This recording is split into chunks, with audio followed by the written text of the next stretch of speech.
A lot of things have gone majorly wrong with the Indian youth.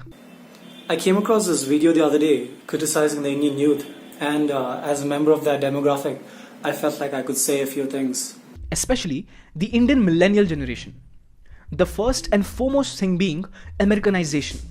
No, I'm not saying this out of patriotism.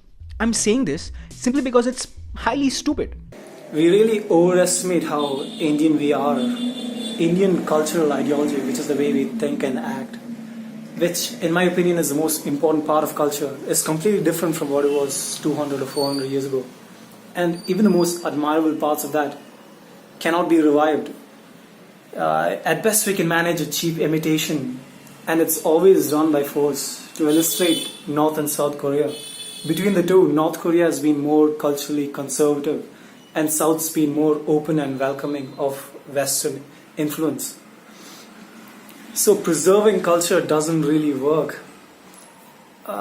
Because even during the glory days, they weren't really trying to preserve culture. They were trying to create it. They were trying to exceed. So the best thing we can do is use Western influence to exceed the culture that we have right now. We can work within the cultural framework that we have inherited, but that's the best bet forward. Even if we weren't able to do step 2 and we were purely influenced by America, it still wouldn't be a death sentence. If you look at countries that were receptive to Western influence, especially American influence, Japan during the Meiji era, they were obsessed with American culture.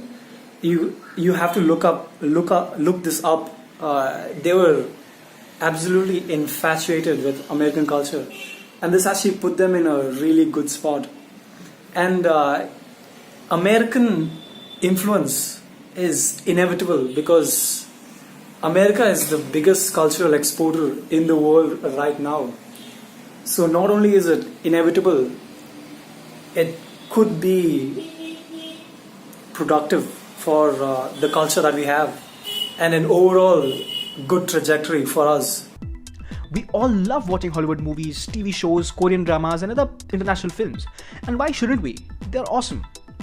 But the problems arise when some of the people who consume such stuff consider themselves superior than the ones who don't.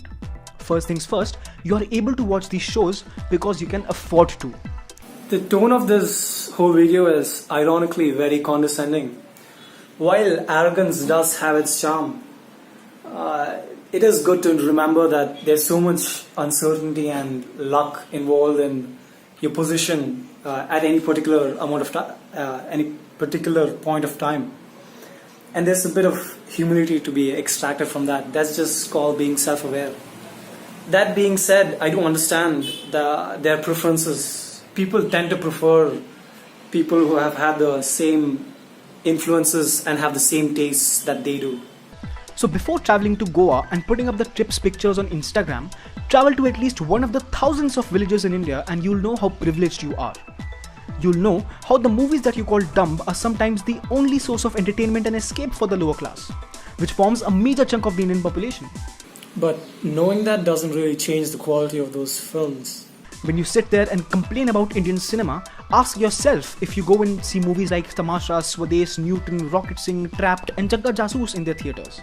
These movies were pure gems. Unfortunately, you did not watch them in the theatres and these movies did not earn enough. There's lots of movies that have earned quite a lot of revenue and have been quality. The movies that you mentioned are quite good, but it's easy to lose pearls in heaps of garbage. To get a consistent audience, you need to be consistent with your quality also. Weird obsession with English and considering Hindi inferior. Okay, so you can't read or write in Hindi and you think you're cool. Here's something for you. Your language learning capacity indicates how much your intelligence quotient really is. Yeah, cool. I see some confusion here. It's not that English is this sort of inherently superior, glorious language. It's that the spectrum of influence that's available to you through English is just so much wider than the one that's available to you through Hindi or most local languages. And what is this weird thing of taking pride in correcting people's grammar? People's grammar is annoying, and not to mention vain.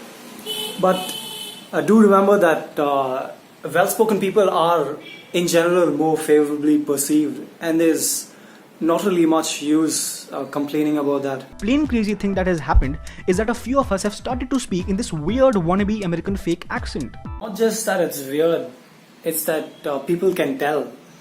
And the message that you're sending with the fake accent is probably not the one that you think you're sending. Relationships. The idea of the proposal first came up in the West, and it was basically done for marriage. But no, it seems like a relationship in India is like a boat, where a 7th standard guy proposes a 6th standard girl and she comes into that relationship, which means one day you're not in the relationship and the other day you are in one. Guys, a relationship is the bonding between two people which gradually forms over a period of time. Think about your best friend. Was there this huge glorious day when you asked him, bro, do you want to be my best friend? No, right? It formed over a period of time. Similarly, relationships are formed over a period of time. Even the relationships that take off through the proposal develop quite gradually. And I always thought the proposal thing is a pragmatic step because the consequences of not letting the partner know the status quo of the acquaintance is much more serious for relationships than it is for, let's say, friendships. Almost everyone has now come to the conclusion that relationships suck. I have some good news. Relationships don't suck, but it's not always rainbows and sunshine. There is a lot of work involved. A problem in India is that we don't really have the cultural framework of maturity and support that the West has. All that we have going for is like TVs and movies, so that leaves us with really unrealistic expectations. Like the video, subscribe, click the bell icon. The subscription is useless. I might make some more videos explaining my ideas or philosophy, and hopefully you might enjoy that too, just as much as you enjoyed this one.